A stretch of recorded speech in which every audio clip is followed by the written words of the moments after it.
सो hello दोस्तों, welcome back to my new video. सबसे पहले डिस्क्लेमर देना चाहूँगा कि इस वीडियो को प्योरली एजुकेशनल पर्पस के लिए ही रिकॉर्ड कर रहा हूँ। मैं कोई भी बाई या सेल का रिकमेंडेशन इस वीडियो के माध्यम से मैं आप लोगों को नहीं दे रहा हूँ।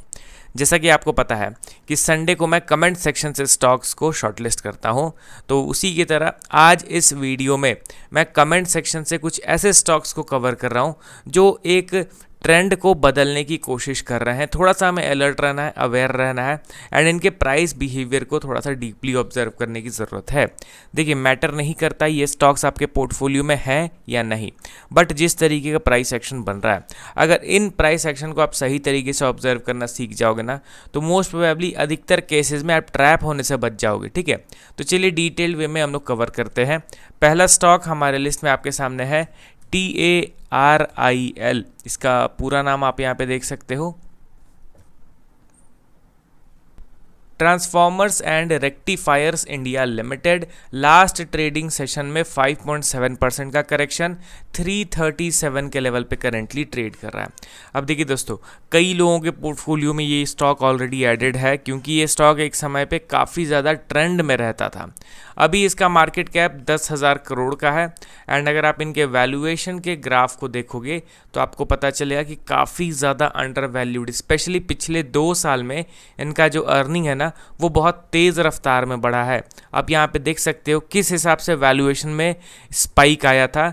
जब इनका अर्निंग बहुत तेज़ नीचे गिर गया था 2023 में, तो सडन से पी रेशियो बढ़ गया था एंड 500 के आसपास पी रेशियो चला गया था। अब आप एक चीज़ बताइए, ये जो शार्प स्पाइक पी रेशियो में आया है 500 का, क्या ये ज़्यादा दिन सस्टेन करेगा? Obviously not. उसके बाद से दोबारा रिजल्ट अच्छे आने लग गए, पी रेशियो फिर से नीचे गिरा एंड गिरता गिरता अभी करंटली देखोगे तो 50 के भी नीचे इसका करंट पी रेशियो चल रहा है। यहाँ पे 500 से गिर के पी रेशियो आ चुका है 38 के आसपास। तो अभी नो डाउट ये एक्सट्रीमली अंडर वैल्यूड के कैटेगरी में आता है। अगर आप 3 साल के वैल्यूएशन के ग्राफ को देखोगे तो वहाँ पे भी ये अंडर वैल्यूड के कैटेगरी में आ रहा है। तो चलिए ठीक है, अब यहाँ पे इनके इन्वेस्टर के सेक्शन पे आप नज़र डालिए तो कोई मेजर चेंज नहीं है, बट हाँ, पब्लिक का जितना होल्डिंग था उतना ही होल्डिंग अभी भी है 25%, बट यहाँ पे थोड़ा सा इन्वेस्टमेंट बढ़ गया है DI का एंड एग्रेसिवली इन्वेस्टमेंट बढ़ा है FI का।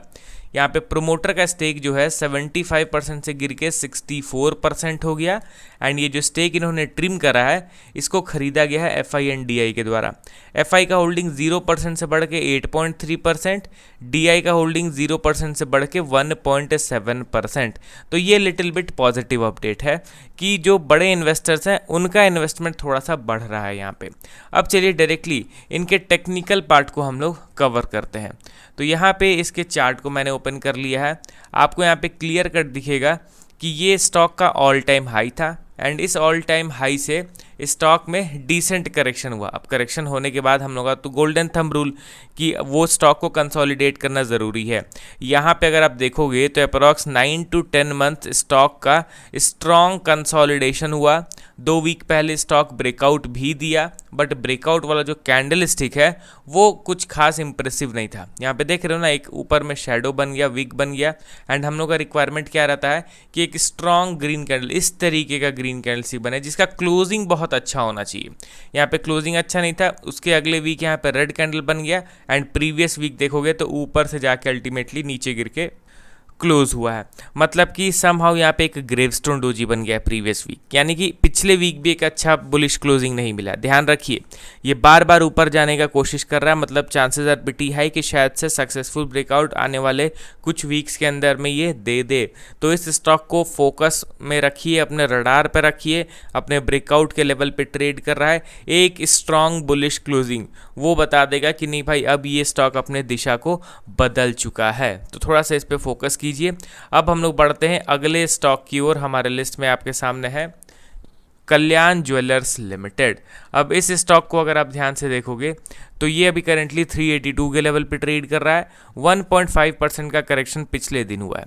अब इस कंपनी के रिगार्डिंग कुछ ज़्यादा फंडामेंटल कवर करने की तो ज़रूरत नहीं है। इंडिया की one of the largest jewellery making company है एंड अगर आप इनके वैल्यूएशन के ग्राफ को देखोगे तो आपको क्लियरली ये बहुत ज़्यादा अट्रैक्ट करता हुआ दिखाई देगा।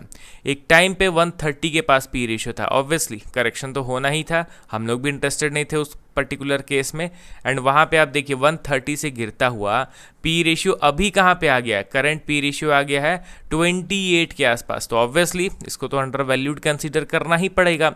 एंड ऐसा नहीं है कि वैल्यूएशन ड्रॉप कर रहा है तो इनके अर्निंग्स भी गिर रहे हैं, नहीं, अर्निंग्स तो लगातार रिकॉर्ड हाईज पे जा रहे हैं, ऑल टाइम हाई पे कंपनी ने इस बार तो अर्निंग दर्ज किया है।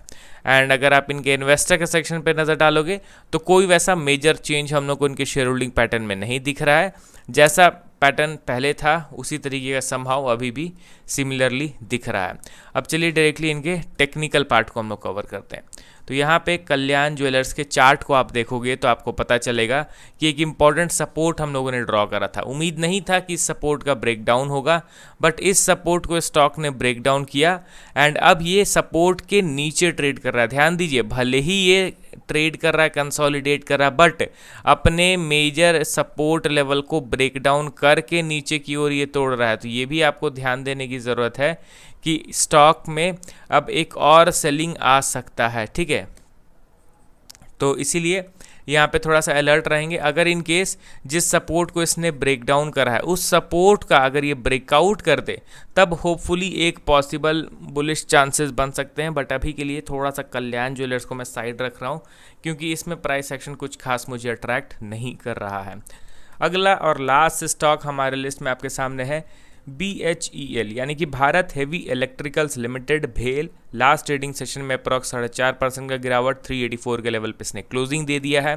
इसके वैल्यूएशन को अगर देखा जाए तो कुछ खास आप अंदाज़ा नहीं लगा पाओगे क्योंकि बीच बीच में इनके अर्निंग्स में गिरावट भी हुआ। यहाँ पे आप देखोगे ना तो इन्होंने नेट लॉस दर्ज किया, EPS माइनस में चला गया था 2021 में।